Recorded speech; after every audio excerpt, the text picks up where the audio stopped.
to just give me a minute. Yeah.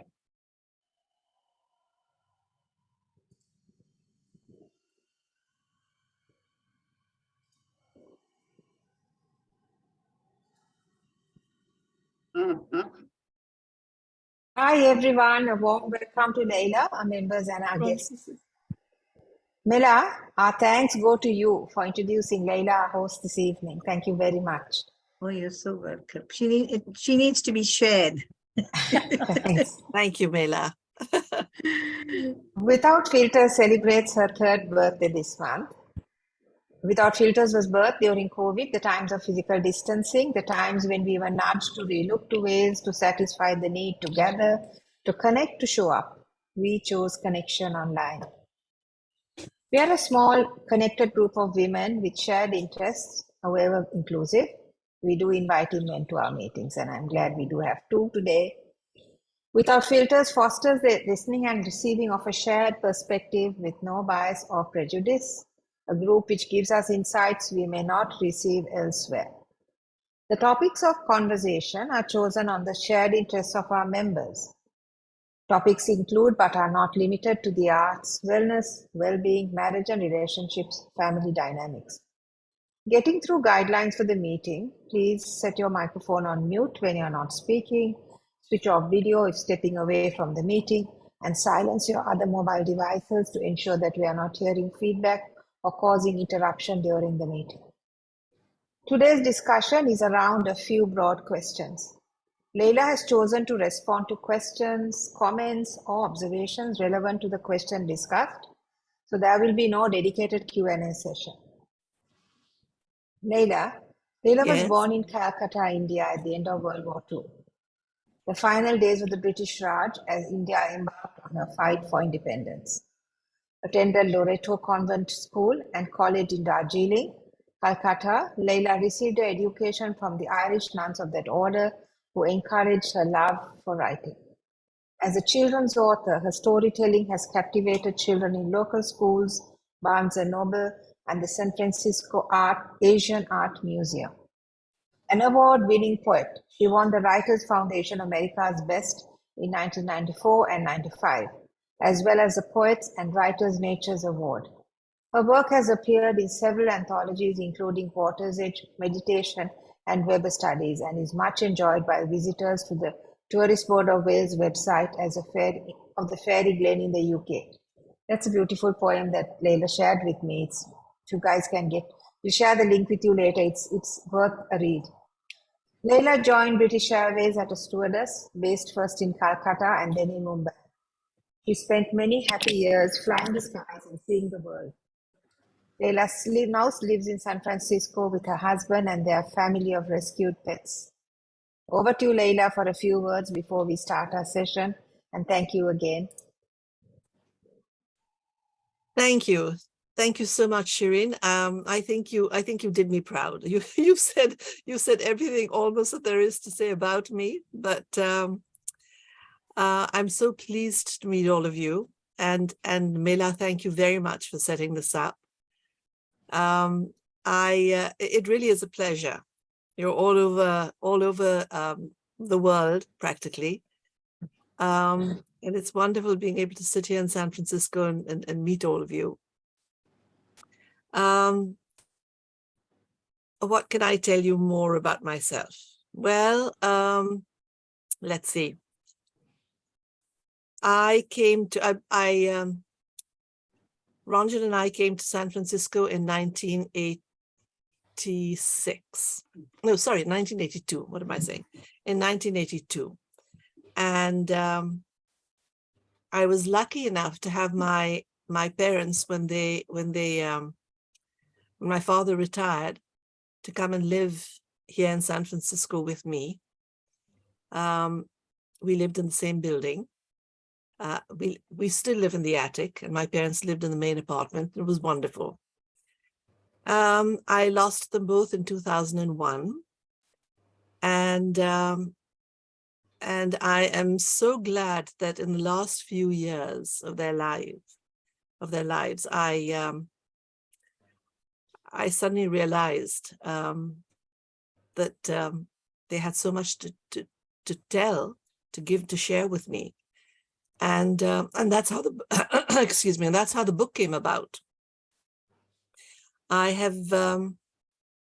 it was a completely this is the first. I've never attempted anything like this before. I've always written poetry, mainly for a lot for children, but also for adults. My poetry is very Victorian; it's not modern. And writing this book was a complete change for me. But well, it was eventually completed, and I think you must have seen it on if you went on Amazon. And so here we are. I hope if there's anything you need to ask me, please do. And I think Sharon has some questions, and I have the answers, I hope. And thank you again. Back to you, Sharon.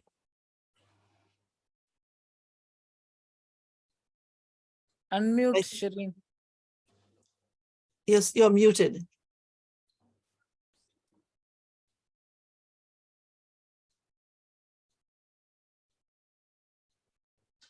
Okay.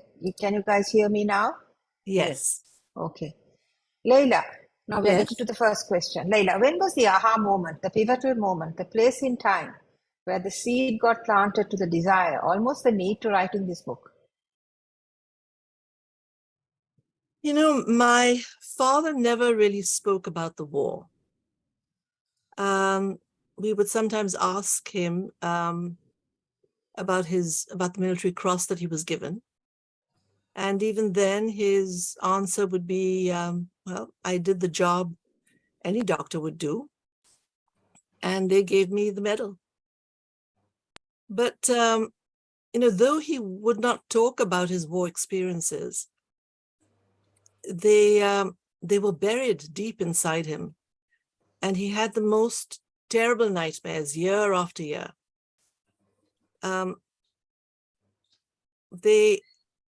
They lasted, they were violent nightmares. They were violent vocally and physically. But he would not speak about them either. I think I was about 17 or 18 when they started diminishing. My mother, from time to time, would tell me a little bit about her childhood in Turkey. She had some fond memories of her childhood, but when I got a little older, once in a while she would touch on the bad times, the loss of her home, her family, and what it was like to be driven into hiding.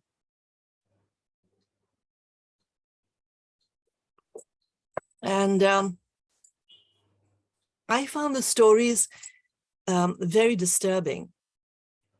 But I do regret that at the time I had neither the empathy nor the maturity to understand that it might have helped her to share her stories. And that awareness, it came later, and by then kind of life takes over and sends you in a different direction. But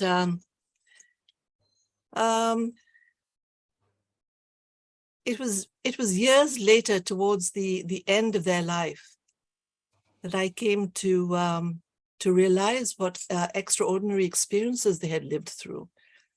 That there was so much about them that I actually didn't know, and it was going to be kind of lost to me forever. So I began asking them questions and about their childhood and the years growing up, and I realized there was so much more to learn about about these two people who who had been my parents. And I knew I had to write their story. So, you know, that's how it came about. Do we have any questions around this topic?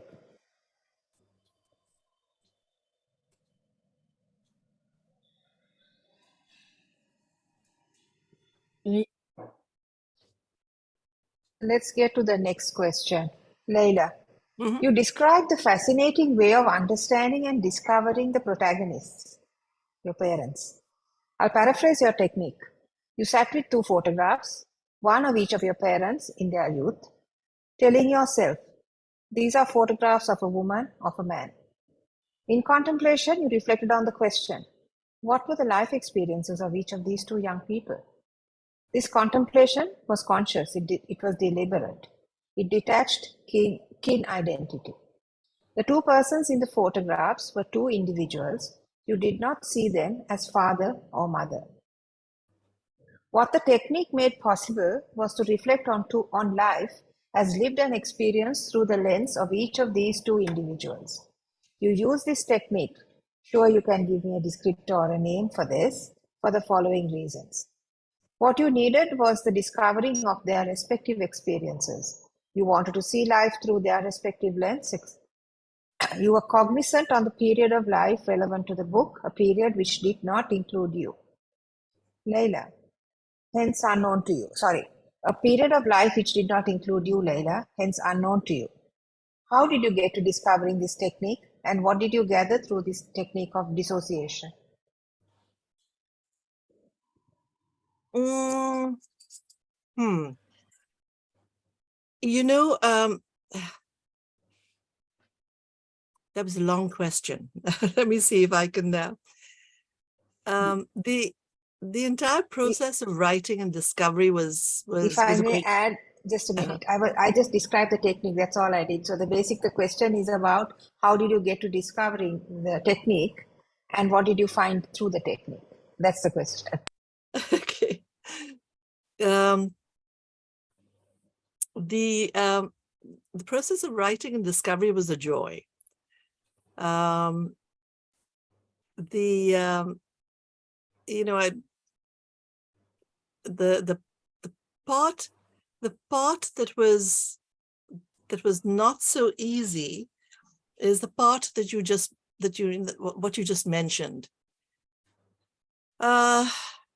Although I was writing about two people I had known intimately all my life, I had known them in the role of my parents.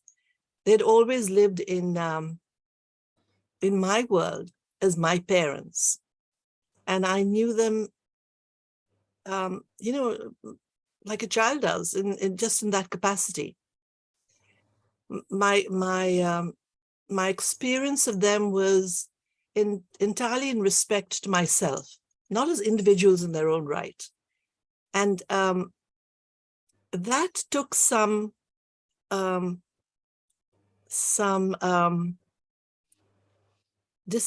dissociating.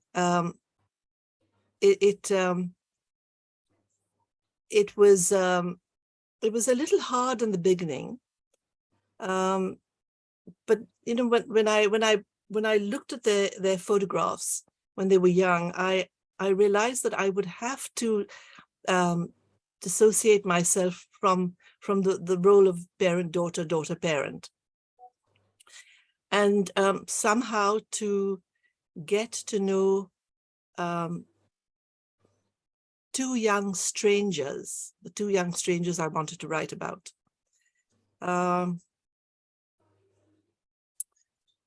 You know,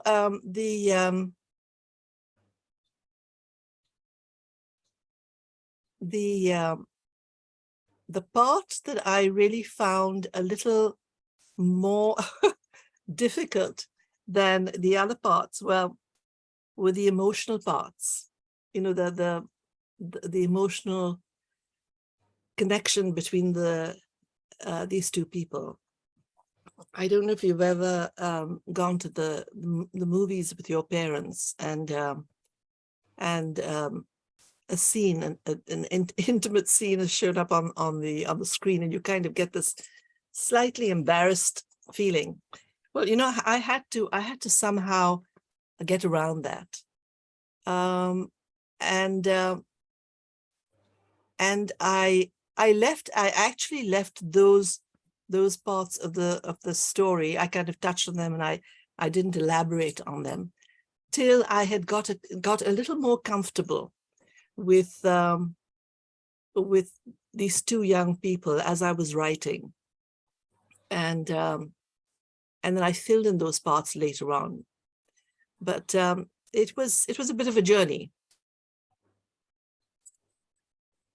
Back to you, Shireen. The technique that you described, Leila, was it did you learn of this particular technique through your writing, the workshops you would have attended to, or is it something that you thought through?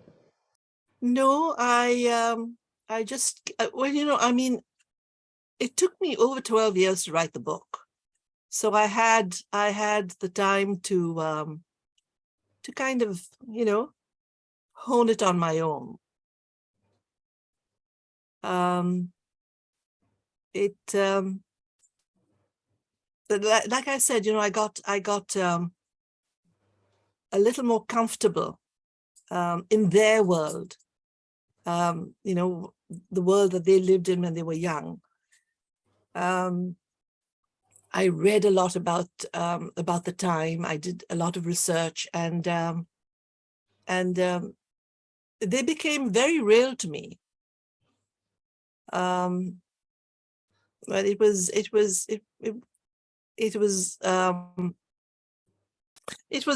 wonderful meeting, kind of meeting my parents when they were young.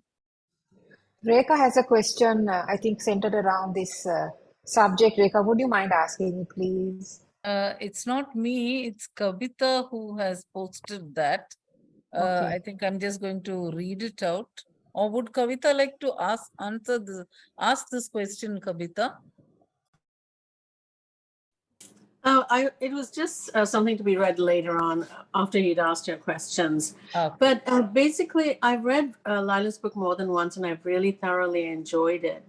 And I have, I think I've suggested it to her, but you know, we were so immersed in, she was so immersed in producing her book, and so I'm not sure, Lila, if you've given much thought to this, but you know, I love and I'm fascinated by your mother's story, and I wondered if you would be following it up with a sequel about your, you know, extracting information about your mother and maybe doing a lot of research on her background, more research on her background. I think it'd be more difficult and challenging than your dad's, I'm sure. But do you have plans to spin off a sequel, perhaps on your mother's story? Hi, Kavita.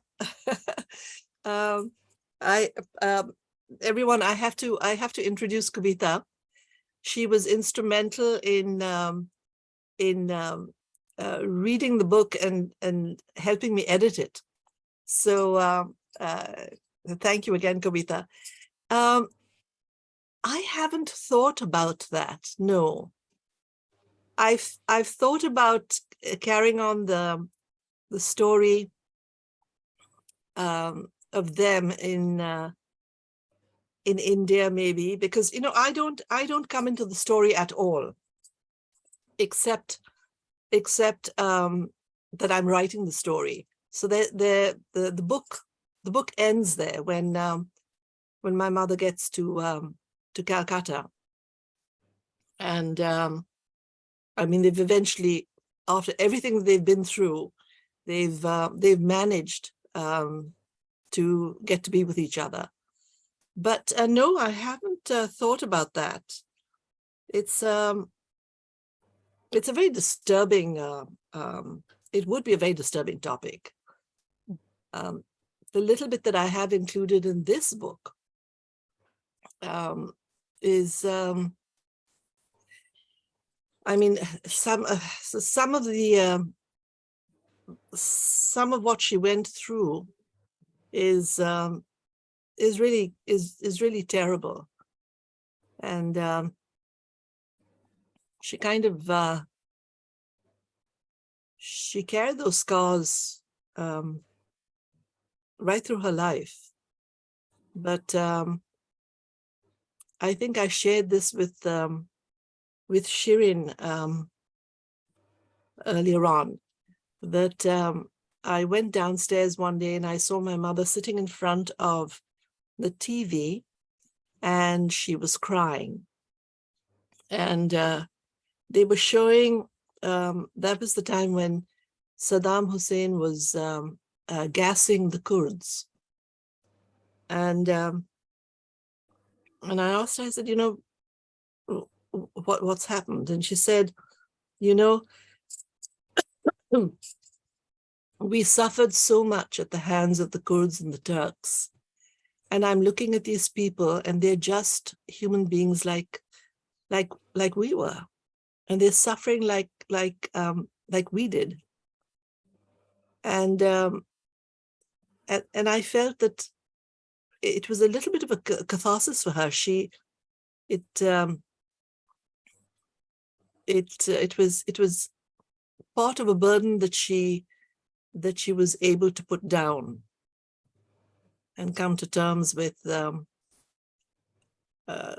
wounds ran very deep. I don't know, Kavita. I haven't really thought about that. So, for the guests and the members, for all of us attending, we are going through the plot line. I think this the question after the next, because most of you are unaware of the setting of even the mother's race identity. Leila, we haven't really revealed it as yet, but I would think you're going to talk about it in the question after next. The question about how the story unfolds. Yeah. Okay. Yeah. Okay. Right. So let's get to the next question.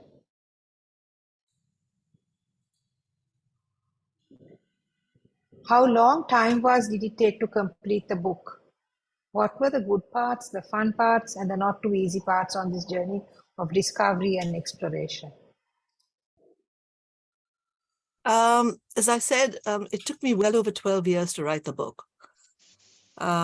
I traveled, Ranjan and I traveled to England. We met the officers of my father's old regiment. I met the last two surviving officers who had fought with my father and been captured with him. And they gave me their stories and notes. I found the regimental history book of the 4th Gurkhas. That was my father's regiment. And I read about the part that my father's part in the war, and I found out eventually how and why he was awarded the Military Cross. All that was, the research, the writing of the book was. Leila. Sorry? Speech दे रही है. I'm sorry, I didn't get that.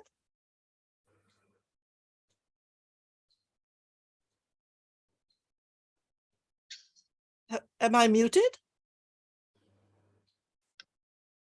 We can hear you. Oh, okay. Yeah, so all that was very enjoyable. I even enjoyed the numerous edits and re-edits that I went through. किताब की introduction हो रही है. Launch हो रही है.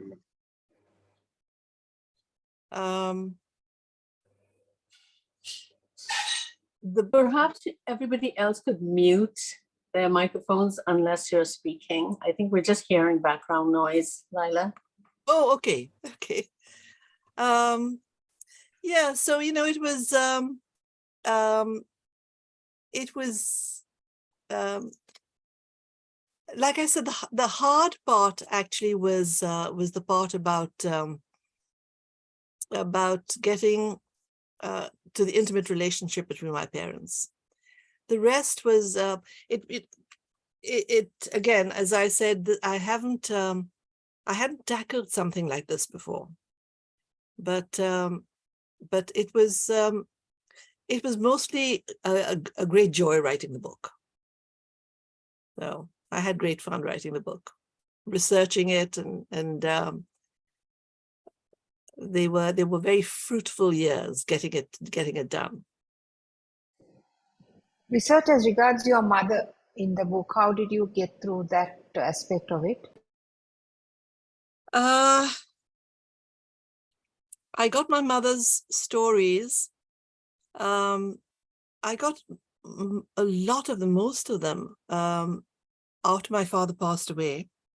I would go and make her breakfast and sit down and talk to her. And she used to tell me a little bit about her childhood when I was growing up. And she shared some of the difficult parts of her life when I was older. But as I said, it was not something that that I was easy. It wasn't easy listening to them.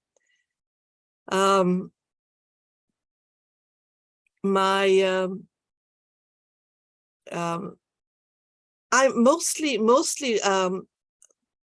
the what I've written about her life in the book mostly came from her. I didn't have much knowledge about the genocide. I started reading up about it, and how there were the American missionaries and the German missionaries. The American missionaries and the American and German diplomatic personnel that were there at the time. This was during the First World War. There were killings that would happen intermittently, but the big one came in 1915, and it was and that was the one that she got caught up in. She was the only one of 7 children to survive the killings, and the family was dispersed. They were some of them were killed. The rest they just fled to neighboring countries across the Middle East.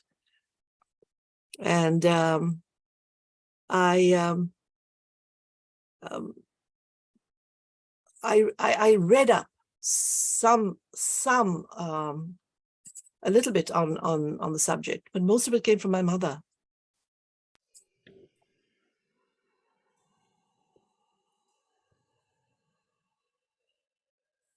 Another question?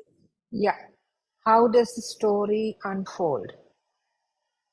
What do you understand as the feelings of the Indian physician to fight for the British Army? And also, please share the meeting of your parents. It's almost a written in the stars encounter.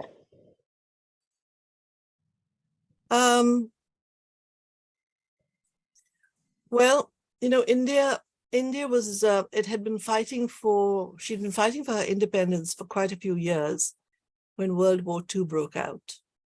And they were also to be the last years of the British Raj.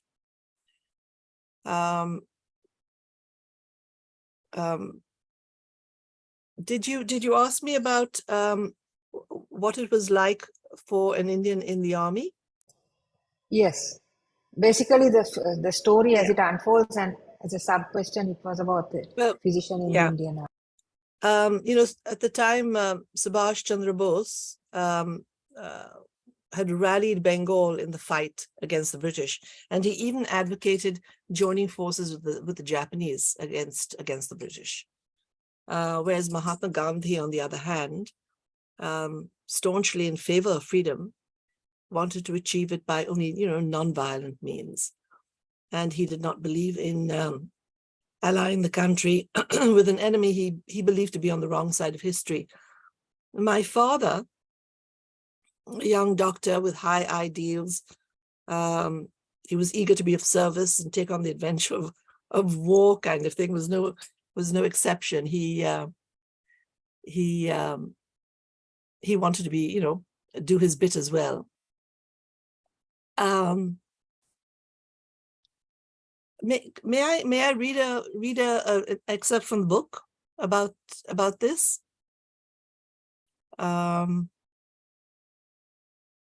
It's let me see. Joining the army, the decision was not an easy one, as the burning desire for freedom pitted patriotism against morality, causing friction and creating fractions among good men.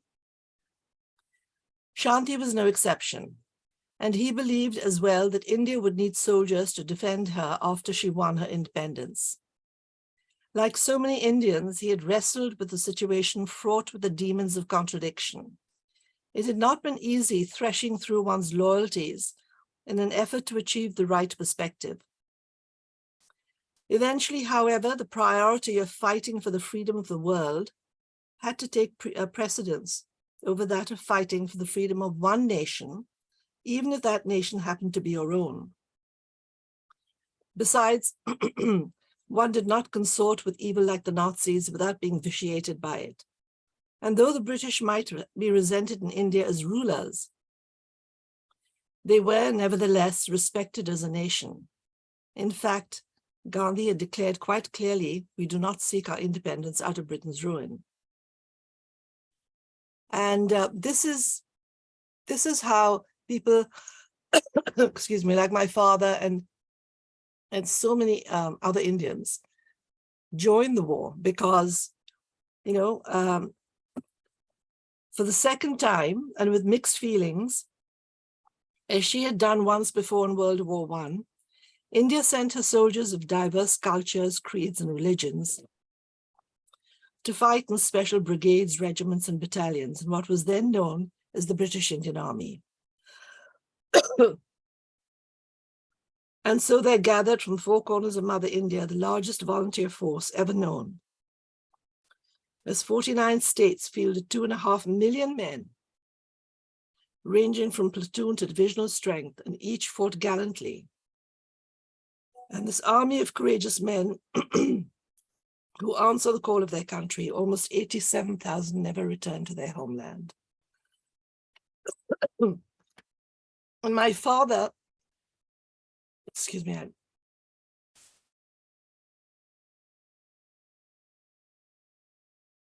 my father, on the troop ship, on his way to war, wrote in a letter to his parents, I have wrestled with the morality of this war and tried to fathom its reasons. And I do believe it is the necessary battle that we are about to fight. In spite of the contrariness of my being an Indian in the British Army, I am convinced that in this instance, I am on the right side. Otherwise, I should not be here. So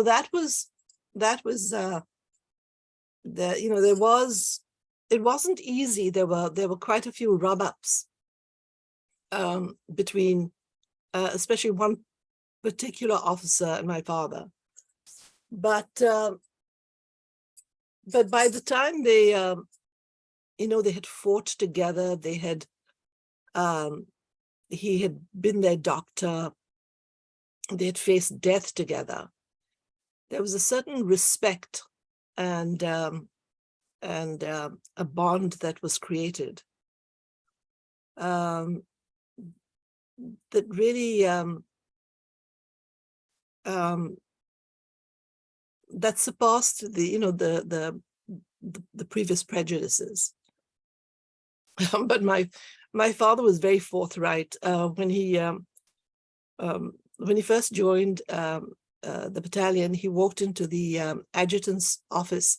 I don't know if any of you have know of an author called John Masters. Yes. They made a movie of one of his books, Bhavani Junction, and he's written several books. about India, Bengal and the tigers, and the road past Mandalay, in which he writes of my father. And he writes in that book, when my father walked into his office, you see how easily I slip into this thing of my father and my mother instead of Shanti and Hidaya. It still happens to me that they're my parents rather than individuals on their own, in their own right. But when Shanti walked into, young Lieutenant Shanti walked into his office and saluted, John Masters asked him, what's your name? And he said, Lieutenant Dutt, sir. And he said, what's your rank? And of course he gave his rank. And he said, what's your Christian name? And my father kind of got a little irritated with that. And he said, I don't have a Christian name. And John Masters kind of looked up, a little annoyed that he was wasting his time. And he said, what the devil do you? And my father said, I'm not Christian. I don't have a Christian name. I'm Hindu. But I do have a first name, sir. And he gave his first name, Shanti. So, there was this, it took some getting accustomed to each other. But I think somebody else is trying to join. Ranjan, I think it's Besh. How do I decline? Okay, that's okay. I declined it. Shirin, I'm sorry, what was the second part of the question? The question is around how did the story unfold?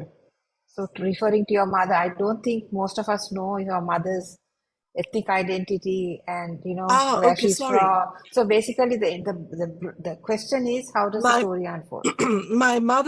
My mother was born in Diyarbakir in Turkey, the Anatolian part of Turkey.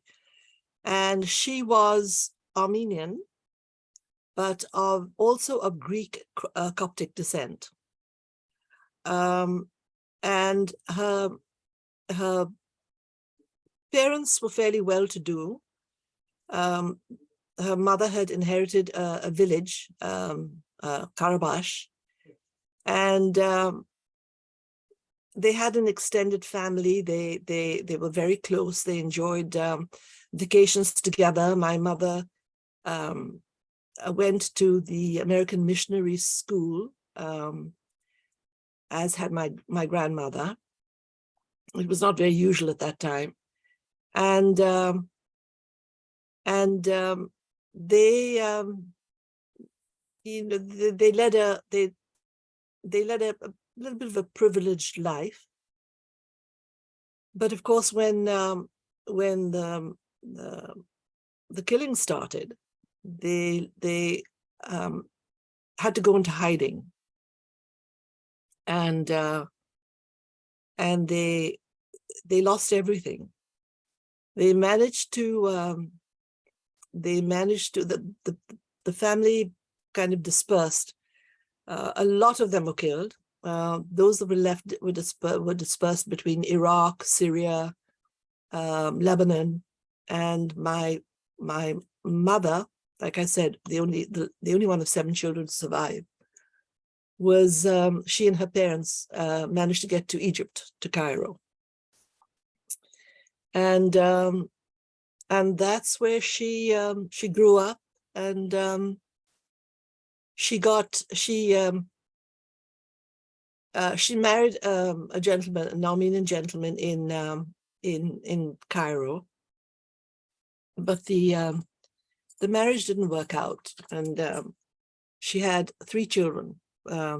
She had 2 children, and she was pregnant with the 3rd child when she walked out on of her marriage.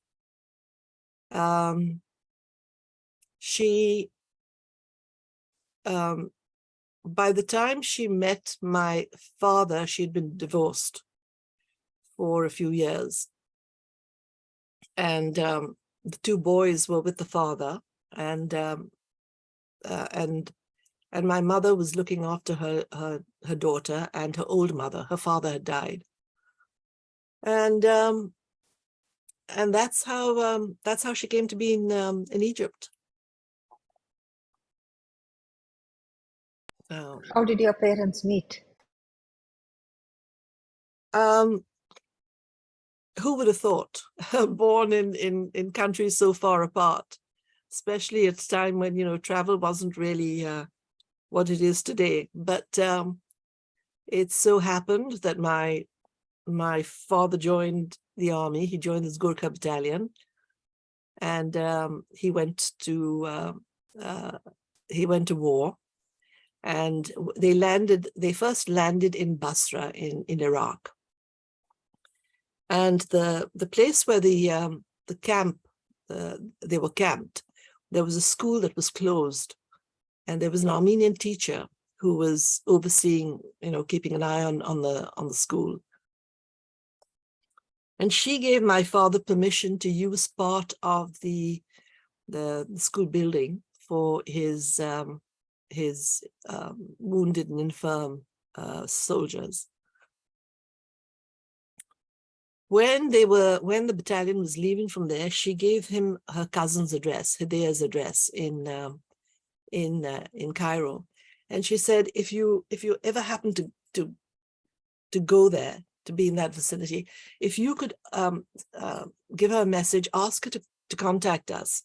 We haven't heard from her for a long time, and we've heard that Cairo and Alexandria have been bombed, and we're a little anxious. And my father, you know, she'd been so kind to him and his patients. My father gave her a promise that if I do ever go there, I will pass your message on.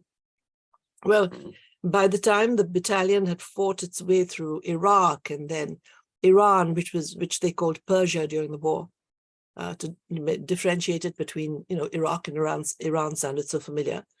So by the time the battalion had fought their way through Iraq and then Persia and then back to Iraq and then to Syria and then back to Iraq, by the time they reached the Western Desert outside Cairo, my father found to his dismay that he had lost the address. And he was, he felt very bad about it, but he did remember that she lived in an area called Shubra. So he decided that he was going to get into a taxi and he was going to visit every church in that area, because being Christian, he felt, well, you know, she would more than probably, you know, attend one of the churches. And honestly, this is why I eventually called the book Where Destiny Commands, because the first church he walked into was the one that my mother attended. And the priest over there, Assis Habib, he was kind of taken aback about this. I mean, he was an officer, but still, he was a soldier in the Foreign Army, asking about, you know, asking for the address of a lady. So he was hesitant about giving the address, but he said, I will take you there personally, but I won't give you the address. So he took my father there to my mother's house, and you know, anybody who had known my parents would tell you that my father was not given to impulses, to sudden impulses. He was a person who thought things through, and he took his responsibilities seriously. And it was completely out of character for him that he fell in love with her at first sight.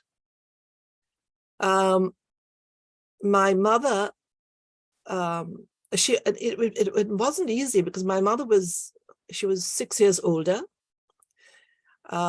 She was divorced. She had 3 children, although, you know, she had just one living with her. The 2 had been taken by the father. And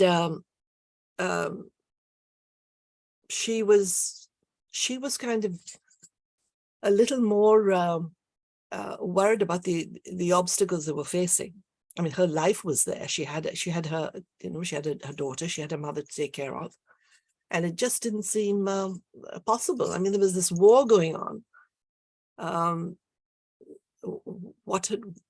What did this man have to offer her? Did he even have a future? And my father struggled with that as well. But I think eventually they found that, you know, their hearts rule their head. But he on his third visit, he had gone to tell my mother. He couldn't tell her that he was going into battle because, you know, it was a military secret. So he went there to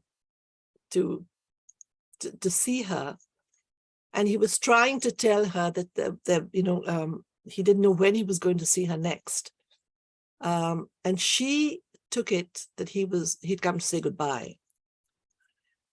And the meeting ended in a fiasco. This was just the third time that they had met, and he had to catch his transport to get back to the desert. He'd gone there. She wasn't there. He waited for her as he got up to leave because, you know, he was going to miss his transport. She arrived, and in just those few minutes, he was trying to tell her that, you know, how he felt, but he couldn't. It was, you know, how do you explain to somebody who, again, you just met for the third time, how you felt when you were actually going into battle, and you didn't know what the future was like.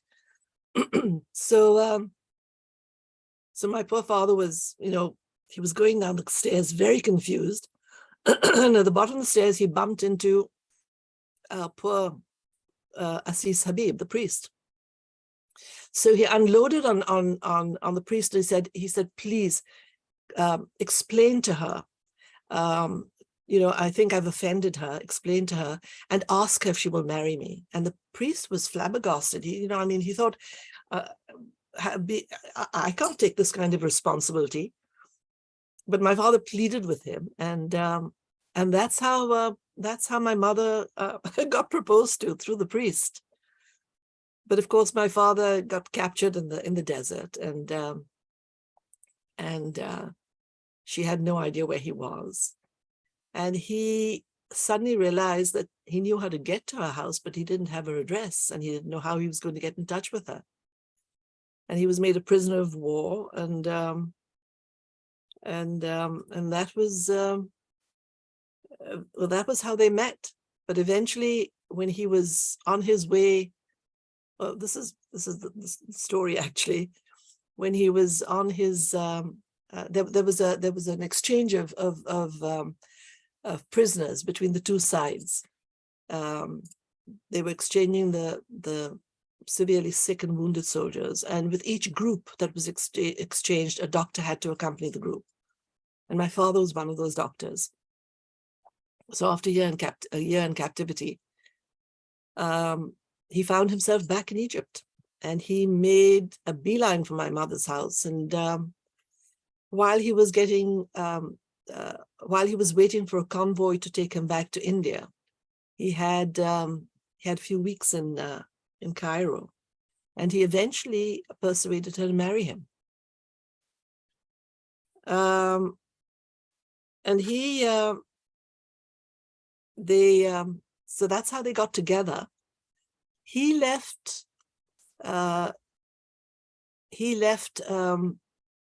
Cairo and went back to India, and he was sent to the Burma front.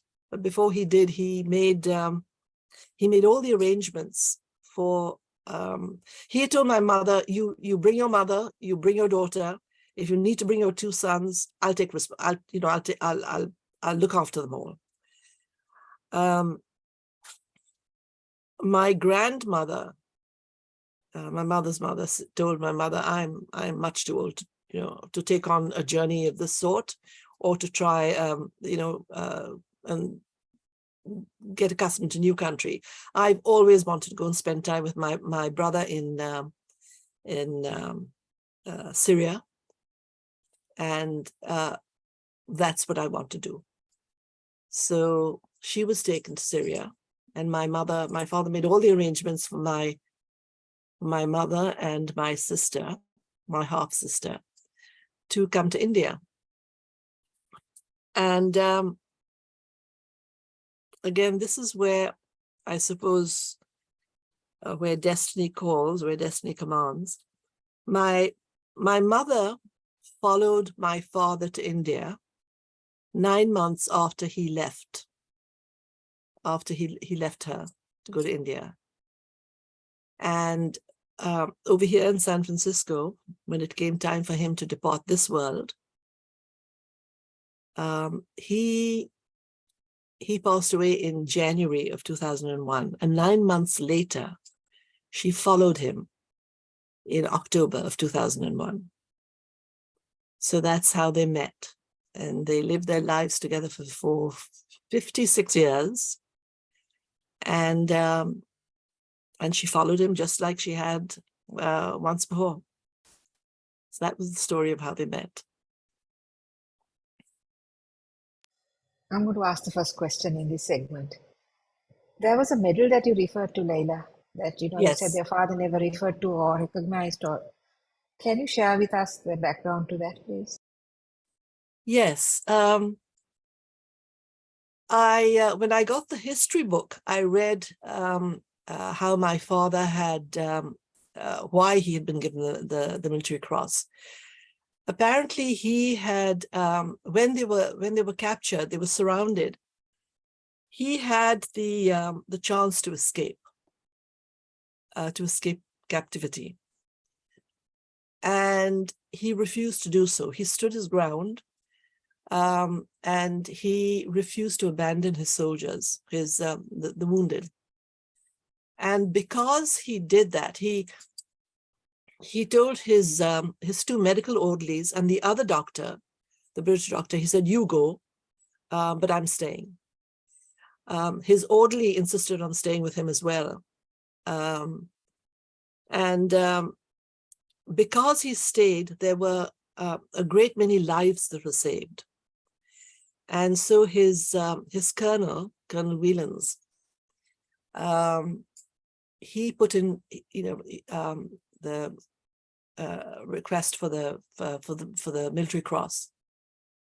And my father knew nothing about it, but on his way back on the hospital ship back from the POW camp, on board he met a colonel who had been in the same camp as Colonel Whelans, my father's commanding officer.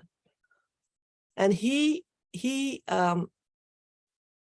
my father was on deck, and a soldier came up to him who had lost his arm. And he came up to him, and my father was a captain by then. And he said, "Captain, do you remember me?" And my father looked at him, and his face was kind of familiar. And he said, do you remember you found me, and I was lying in the sun, and I was asking for water, and you gave me the last bit of water in your water canteen. And you redid my arm, and you saved it. And I'm very grateful. My father was really so happy to see him, that he had made it. He shook his hand, and there was a colonel standing by who had injured his leg, and he was on his way back. And he came up to my father and he said, "You're Captain Dutt, are you?" And my father said, "Yes." And he said, "Well, I'd like to congratulate you. I was in camp with Captain Whelans, your commanding officer, and you've been put up for the military cross." And my father was absolutely taken aback. He said, "What for?" And he said, "Well, it was a job well done." So that's how he was. That's the reason he was given the Military Cross. Do we have any questions up until now? We are into our last question. Yeah, Yes. I want to ask Leila. I really wish you had written this book when they were there, Leila. And it would have I been know. so, honestly, and it would have been so wonderful for the world to have met them, I know. I'm sure, they're looking down at me and saying, "Oh, well." Finally. Yes. But to understand in today's world that, two people from such diverse backgrounds to Yes. have lived a life together for 56 years, and that is the role model that we need today more than anything else, right? That two Yes. cultures, everything was so different about them, and yet they could build a life. And we are floundering as countries, as same nation, to live together, Yes. It was kind of adjusting to each other was especially for my mother. My father was he remained in the army, and so he was in India. It was his country. My mother arrived in India knowing absolutely nothing. She was not accustomed to the spices. She was, the way of life was completely different. By the time, she'd lived there for, till they moved away, she had learned to cook Indian food. In fact, she got my grandmother, my father's mother's recipe for Bengali dal, mushur dal, and she perfected it to such an extent that my father's sisters got the recipe from her, and she spoke Hindi. She even spoke a little bit of Bengali. Can I She was, share the picture here, Leila? yes, that would be wonderful. Yeah, let me just do that. There you go. She was wearing a sari. And He I looks- have that sari. That's what I thought too. The simulation, even in attire, this is a wedding photograph, right? And for Yes. her to have adopted the sari as her wedding dress, Well, it see, says a lot about her. that's another thing. I always thought, if you notice my chain, this chain and the two rings on it, they're my parents' wedding rings, play a part in the book as well, because I wear them always, and I discovered that, I always thought my parents got married in India, and I discovered the inside, after they had passed, I discovered that the inside of the ring had a date, which was 1944, May of Wow. 1944. And, that puzzled me. And I found out later that actually they got married in Egypt. And this was the ceremony when she came to India. Okay. So there was Wow. really so much that I learned about my parents Right. afterwards. It reminds me of in the Old Testament, there is this story of Ruth, right? Who goes Yes, to the other tribe and makes it her own.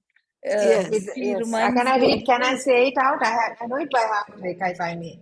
Whither thou yes, goest, will I go. Whither thou lodgest, will I lodge.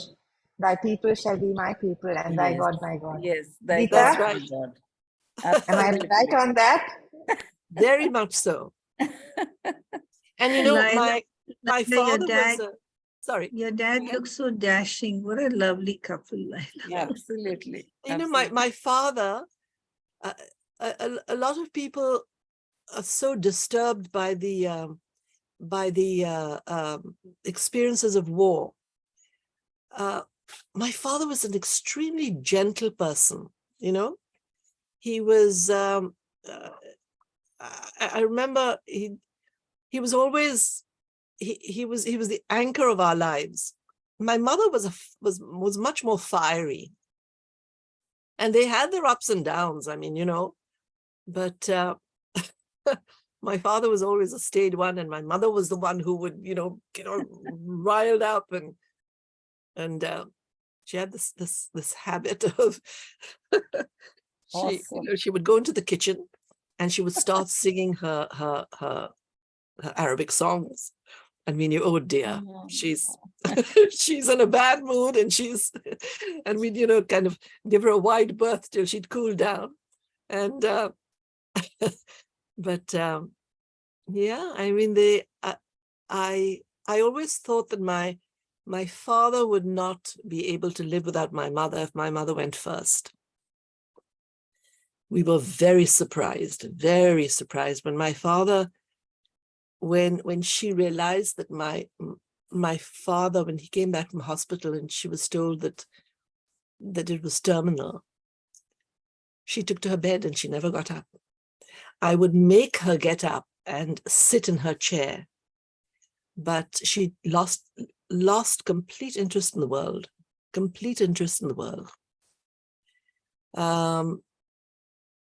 and yeah, that really surprised me, because she'd been very strong-minded, very resilient all her life. I think that was also part of what she, you know, came from what she had gone through in her childhood.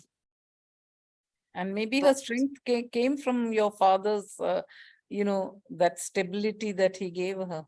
Yes, and we hadn't realized that till you know, when he passed away, and it was, she said something to me.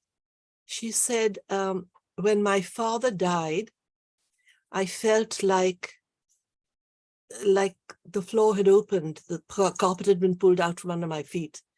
And she said, I feel the same way. So you're right. He was her stabilizing, you know. Yeah. I think the sense of normalcy, which we may take for granted, for Yes. people who are displaced and traumatized, that's, Yes. I mean, that's a very stabilizing force. So I Absolutely. would really believe that your father provided that for your mother. He You did. know? Yeah. He So did. that, He he used to eventually, when they grew older, they would go out together, and I would find that my father would be carrying my mother's handbag for her, you know, and holding on to it, carrying a handbag. And I said to my mother, why do you take your handbag? I mean, you know, he ends up carrying it for you. And my father said, that's fine, you know, it's okay, let her take her handbag. But it was, yeah. At the back of the book, I've, where I've, you know, under acknowledgements, the last one is to my parents, and the deep love and gratitude I feel for them, for being my parents and for the wonderful family that they brought me into. So yes.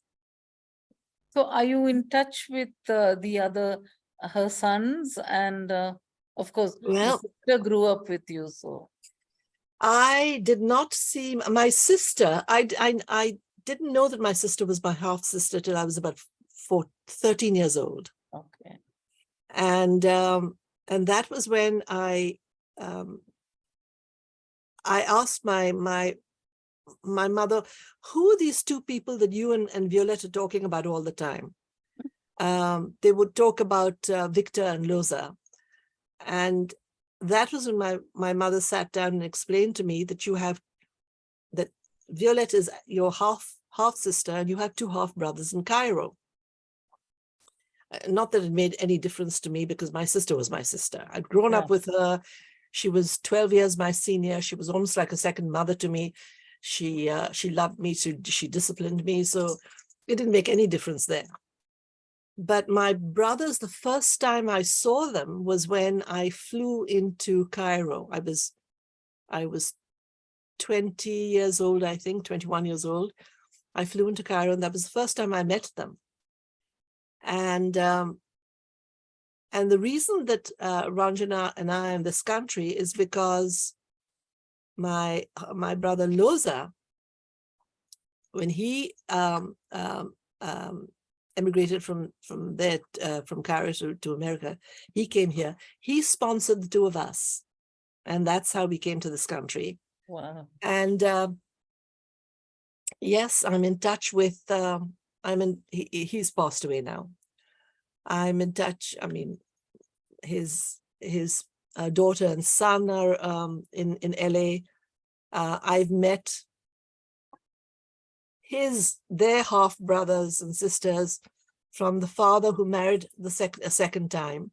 They're there in LA, and we're a family. Yes. Yeah.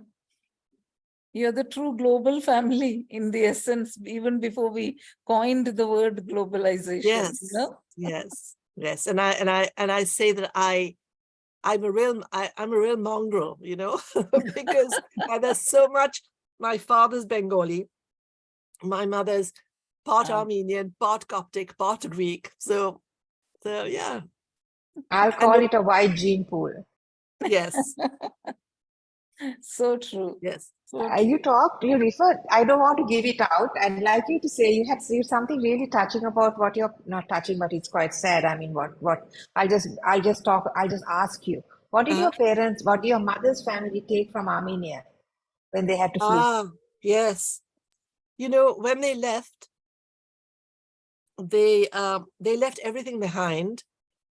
They took 2 carpets because they joined a caravan of Arab carpet sellers.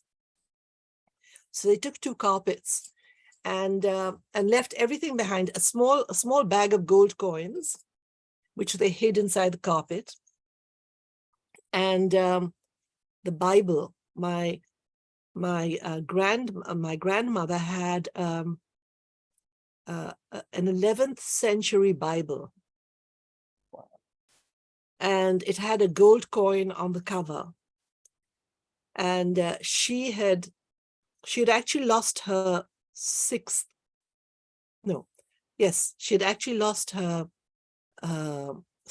child.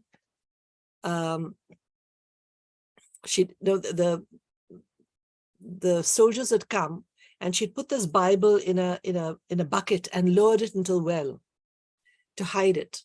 It had little watermarks on it, but that was when she lost her infant child. But they brought this Bible. They brought this little heart that I'm wearing, and a pair of earrings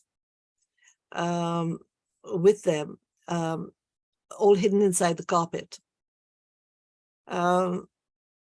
We had to give up the Bible to an Armenian here somewhere in San Francisco, because we found it was a beautiful Bible. It was written on that parchment-like paper, and the capital letters were in the shape of birds and figures and stuff like that.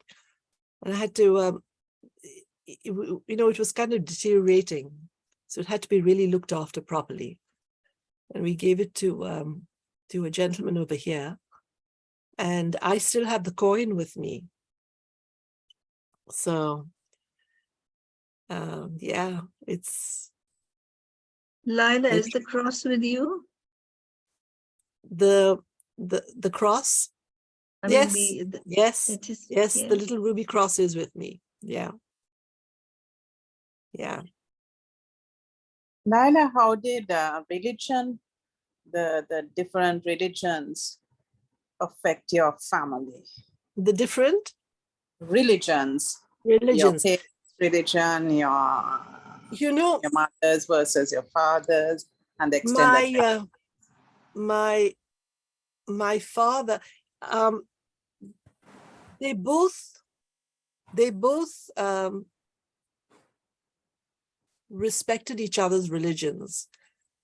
My father had a picture of he used to every morning just do his namo to Kali. He had a picture of Kali, and my mother had a picture of Our Lady and Christ in her, by her bed. And neither of them really went regularly to temple or to church. But, if on occasion for midnight mass on Christmas or Easter, if now and then my mother said, let's go to church, we'd all go, including my father. And during the pujas in Calcutta, when they would be celebrating Saraswati Puja or Kali Puja or something, my mother would go as well with the rest of us. And they brought me up to, I put myself down as a Hindu because my father was a Hindu. But, and I was brought up in a Catholic school. My parents taught me to respect all religions, no matter what. Your path to God is your own private, your own private affair. And it doesn't matter which way you go. So they were very well adjusted as far as religion went. Yeah.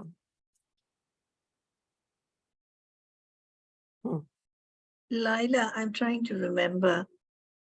There was once a get-together in Srila's home, and I have a recollection of meeting your parents in the garden. Yes, I'm sure. In the garden. Yes. Yes. So Srila's mom is your dad's sister, right? That's right. Yeah. And Komala auntie. And Kamala auntie, yes. Auntie Kamala and Arjun, who was on a little earlier. Yes. His mother. Yes. Mrs. Jana, yeah. We had quite a large family here. It's all kind I of know. blended. And I used to love coming there because to me, it felt like there were like 4 generations in that home. Yes. Yeah. And I was always homesick, so I would find any excuse to come over. Yeah, we really enjoyed having you here, Mela. Come back. I'm still here. I was here throughout, but I'm Hey, not there familiar you with are. Zoom. Hi, Babu. There's Arjun. Yeah, I'm not familiar Oh. with Zoom, so that's why I was. Anyway, but I really enjoyed it. Oh, good. Good. I'm so glad. And I'm sorry I got you up so early. No, it's fine. It's fine. It's worth it. Yeah. But you know what they say? Misery shared is misery halved. So I had to That's get up right. early. I know. In your case, But yeah, then, of course, for me, it was a wonderful a wonderful morning. But thank you, right. Babu. Thank you.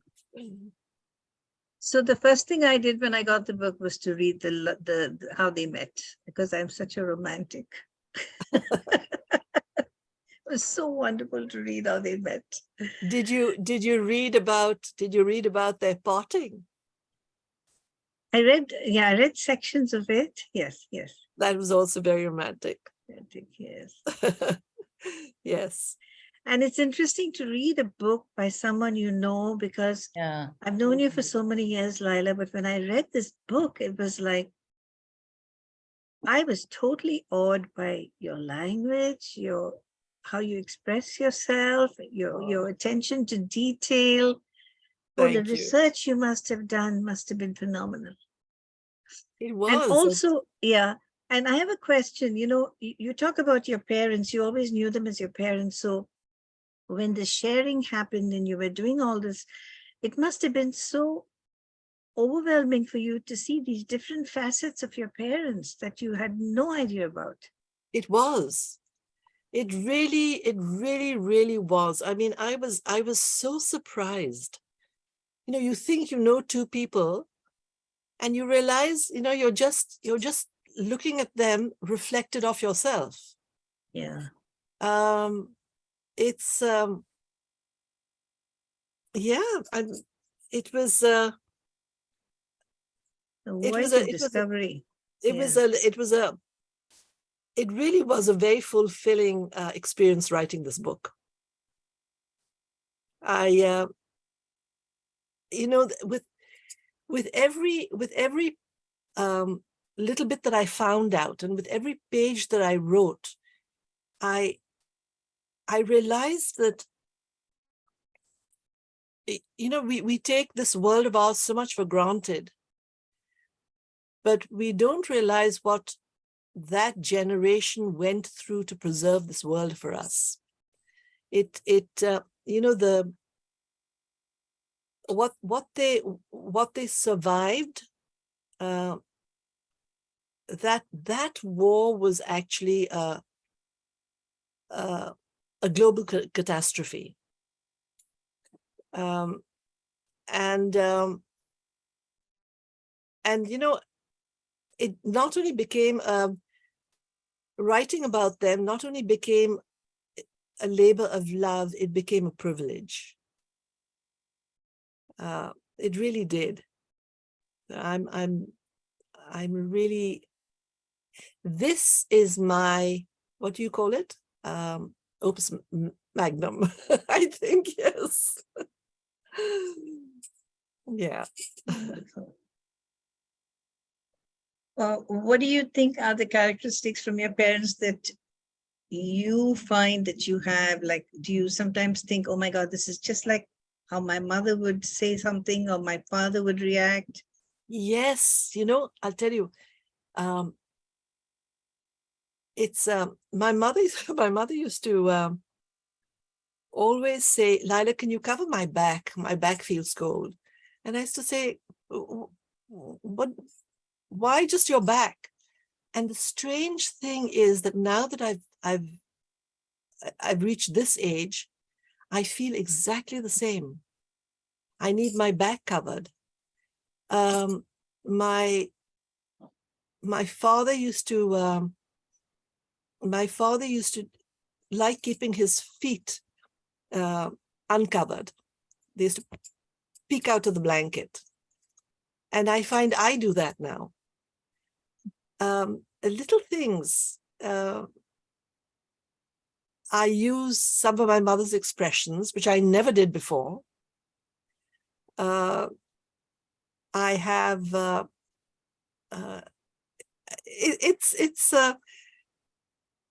it really, you know, people look at me now and they say, oh my gosh, you look so much like your mother.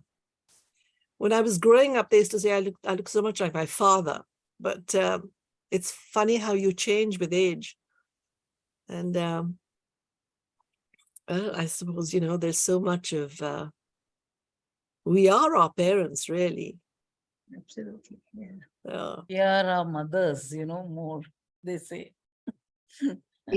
Despite the fact that you wanted to detach away from, I mean, you use that conscious technique of detachment, of When dissociation. you're young, What I yes. keep saying, no, with the writing of the book, Uh-huh. the affinity and the affection and the connection to the two characters is so strong in your narrative. Very, very strong. I'm glad. I do hope it came through, you know. No, even in How your much? whatever you're sharing now, you don't refer to them by their names. I was about to say Christian names. Pardon me on that. Oh gosh, My that's kind father of would said crept into our no. vocabulary. Yeah, My yeah. father would say, no. First name.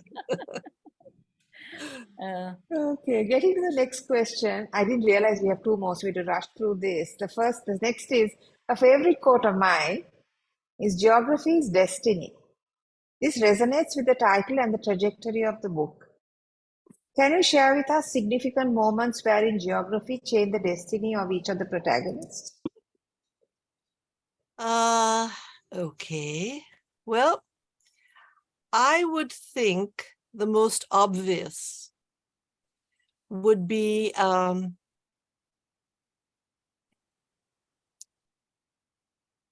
think the most obvious would be where a person is born, the place and the time.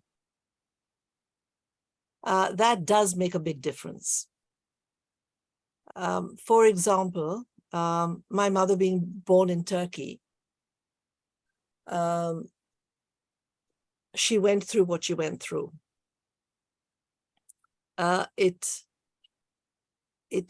It created she carried the scars of it. She turned some of it to good, in as much as, it made her resilient. It made her strong, but it also there was certain fears and prejudices that she carried with her for many, many years. Like the one I'm telling you, which she finally put down part of which she put down when she saw, people suffering. She was watching the TV and she saw people suffering and realized, we're all human beings. We all feel the same way. It also affected her.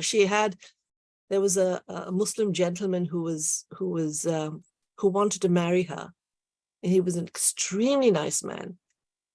And she was very fond of him, but she couldn't quite bring herself to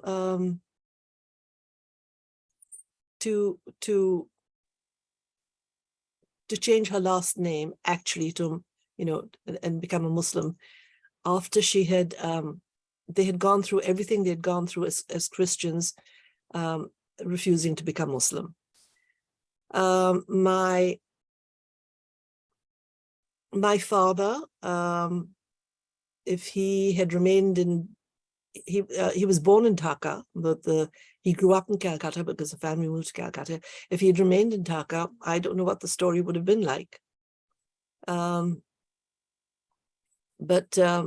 he was in Calcutta. It was the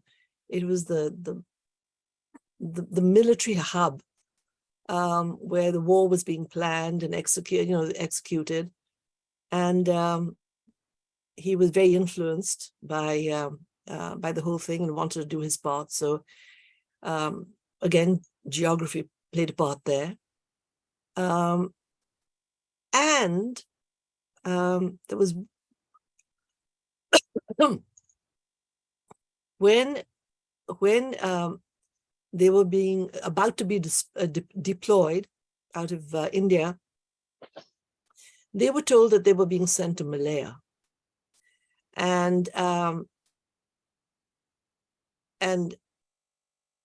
if that had, at the last minute, that was changed and they were sent to the Middle East, if that had happened and they'd gone to Malaya, the story would have been very different. I mean, this story would not have been written. My parents wouldn't have met. This story wouldn't have been written. And like I mentioned to Shireen, I would not have been born to write the story. So yes, geography does play a large part in our lives. It affected them. It would have affected me. Yes.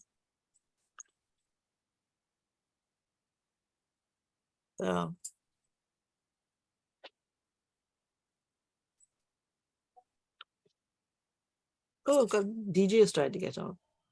That's our last question. That's our last question, Rekha. Oh, okay. And Leila. Thank you. Thank you so much.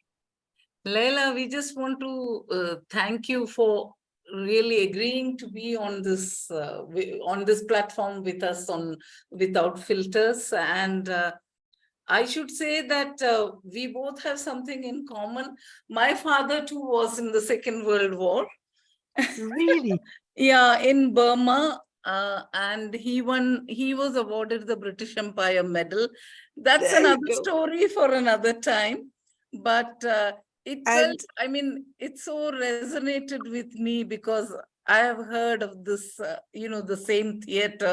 And then he was sent to El Alamein. So he was in the deserts of El Alamein in Egypt as well.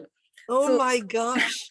So it was in reverse. My father it was in was the in Middle East, reverse. and Yes, it was then in he went to the reverse. Burma front, and your father was in Yeah, Burma. my father was first in the Burma front and then in El Alamein, and he was awarded the British Empire Medal for his, of course, he was a soldier, and he Yes. was awarded it for bravery in the field in Burma, actually. So, I mean, it felt there was no romance, but I felt that I could almost picture somewhere our fathers crossing. You never know. You never know. You never know. Absolutely, You know, absolutely. the And strangest thing, of course, this has got nothing to do with the book, but you're talking about that. Ranjan came to this country and met somebody. I don't know, Mela, if you remember Rana Bose. Yes. Met Rana Bose, whose grandfather went to the same university in Glasgow as Ranjan's grandfather. They boarded in the same boarding house. They were in love with the same woman. And it's strange how things suddenly crop up from nowhere. absolutely. And do you know why your father, do you know the story behind it? Yeah. I mean, it would take up time, but Leila, I will connect with you and I will tell you. There's I even a love book, a that. similar book written by his commanding officer. It's called Report My Signals, and his commanding officer has pencil sketched him on the inner cover of the book, I'll come back to you with that story, Leila, definitely. But, time is running out, and thank you so much. And I feel that we have connected in so many different ways, and we would like you to come back and do some reading for us later from the book I would love on to. Without Filters for a larger audience, I would love to, and I don't think you need to thank me. I need to thank all of you for inviting me and for listening to this story that means so much to me. Thank you so very much. Yeah, it is a lifetime connection. Mela is another connection through family. She is almost family, and there you go with your connection. So we'll hope to see you again, and I hope there will be a sequel, and we will keep reading your books. Thank you so much. And thank you everyone for attending, and your warmth and the reception that you gave, Leila. Thank you. Thank you Thank so you much. very much. Thank you. Thanks, Bye. Leila. Thank you. See you next Thank month. you. Always a joy, Leila. Thanks, Thank Leila. you. Thank you. Thank you so Bye. much. Sharon. Bye. Bye. Good night and good evening and good morning. Bye. Bye-bye. I'm stopping the Bye-bye. recording.